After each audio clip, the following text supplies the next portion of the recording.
Feni returned home after leaving the military, only to find his house transformed into a pigsty. The old man feeding the pigs informed him that his mother had passed away from illness a year ago, and his brother had been hanged for assaulting a police officer. Feni was shocked to hear this. Just then, a woman walked over. Upon seeing the woman, the old man turned around without a word and hurriedly fled. This woman was Feni's sister-in-law. As it turned out, while Feni was away, Fitzgibbon, together with Lord Kilmacle, forcibly demolished their house. Feni's brother got into a conflict with the police while trying to protect the house and was sentenced to death by hanging by a judge. Their mother had nowhere to go and died of a plague infection in the wilderness. Fortunately, the sister-in-law later found an empty house and managed to survive there with her 3 children. The old man who fed the pigs was also Fitzgibbon's subordinate. Feni, upon learning the truth, was filled with extreme anger, but he knew he couldn't confront these high-ranking officials. He took out the rations he carried with him and provided a hearty meal for his sister-in-law and her family. Then he pulled out a bag of gold coins and expressed his desire to take them to the United States. Upon hearing this, the sister-in-law immediately agreed. They had long endured enough of the freezing and hunger. The family quickly fell asleep,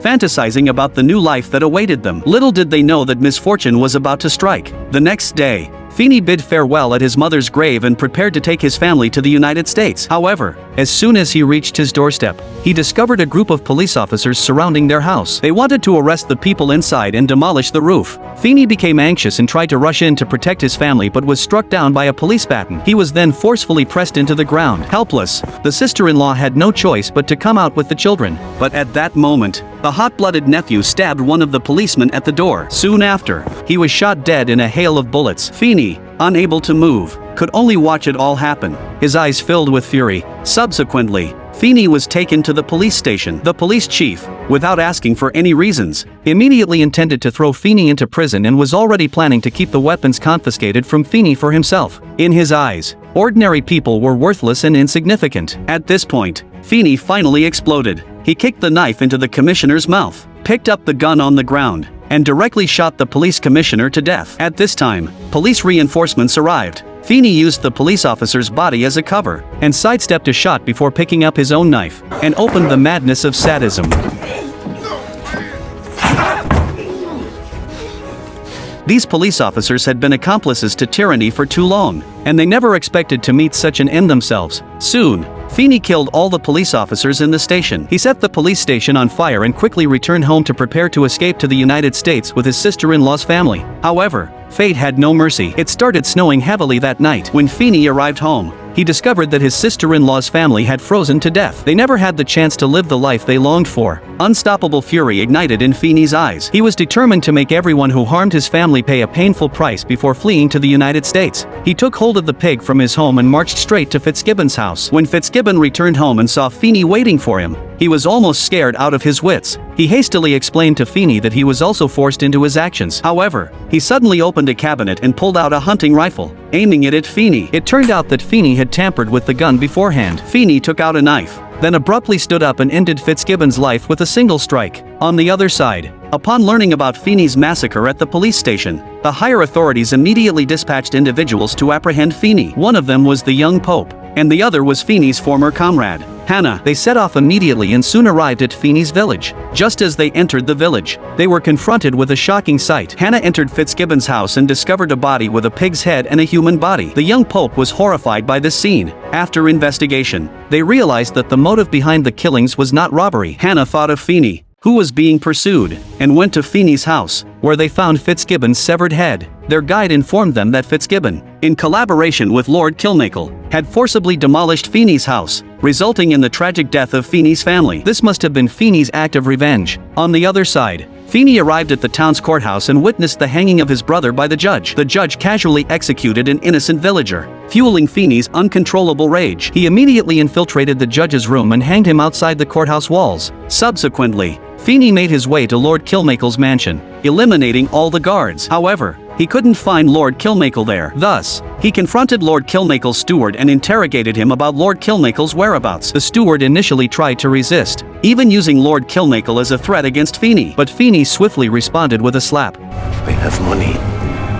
Having obtained the information he needed, Feni didn't show any mercy and ended the steward's life with a single strike of his knife. Just as Feni was about to leave, Pope and his companions arrived at the scene. Feni raised his gun and shot Pope's horse, causing Pope to panic. Hannah attempted to launch a surprise attack but was kicked by Feni, falling to the ground. Subsequently, Feni rode off on a horse from the granary. However, he didn't kill his former comrade, a young soldier who aimed his gun at Feni but was too intimidated by Feni's imposing presence to pull the trigger. Seizing the opportunity, Feni escaped. Enraged, Pope realized Feni's next target and set off through the night to Lord Kilmakel's house in the city, intending to set a trap and wait for Feni to fall into it before they could arrive. Feni appeared before Hannah under the cover of night. He took Hannah's gun and shared with her everything he had endured. Fearlessly, Feni had fought on British battlefields, but he had been forced into persecution and witnessed the destruction of his family. That's why he was determined to avenge his loved ones. He warned Hannah that if she continued to obstruct him, he would show no mercy next time they crossed paths. After speaking, Feni swiftly vanished into the night. When they finally found Lord Kilmakel, he didn't consider Feni to be a threat at all. He believed his house was like a fortress and boasted a large number of police guards. However, persuaded by Pope, Lord Kilmakel agreed to have them provide close protection. On the carriage, Lord Kilmakel revealed the reason behind the forced demolitions. The more farmers there were in the town,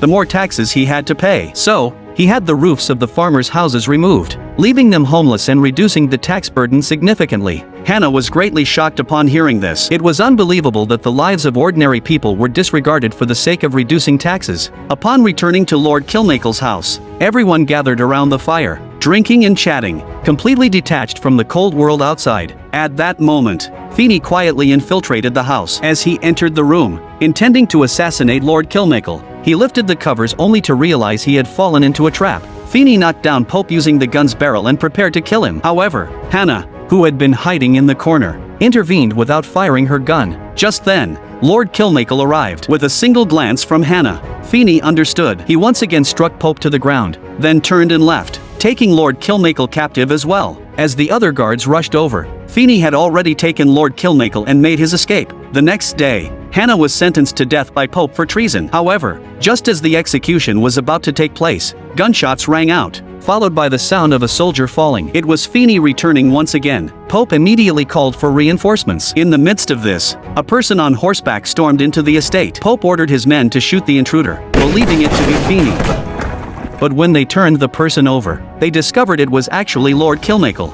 At the same time, Feni burst in, gun in hand, and swiftly took down two guards. Using the butt of his gun, he knocked down another and drew his hunting knife to deliver a fatal blow. Feni then made his way to the second floor, reloading his gun. He shot down the guard at the entrance, and the homeless people outside immediately rushed in, seizing the opportunity to plunder the food within the estate. Just as Pope spotted Feni's location, he was shot in the shoulder by Feni. Feni continued to reload his gun, but suddenly, a police officer burst in and shot Feni in return. Subsequently, Feni engaged in a struggle with the police officer, and during the fight, they both fell into the nearby stable. Feni seized the moment and delivered a punch, swiftly strangling the police officer until he stopped breathing. However, Feni was heavily wounded by this point. Just as two more police officers rushed in and discovered him, Hannah suddenly appeared and successfully saved Feni. The two of them mounted horses and prepared to escape. Unexpectedly, Pope launched a surprise attack. Hannah attempted to retaliate, but her gun misfired. Unable to do anything, she temporarily spared Pope and fled with the injured Feni on horseback. However, they didn't get far before the severely wounded Feni succumbed to his injuries and fell to the ground. He urged Hannah not to fight against those people anymore but to start a new life in America. With his dying breath, Feni's voice faded away. The next day,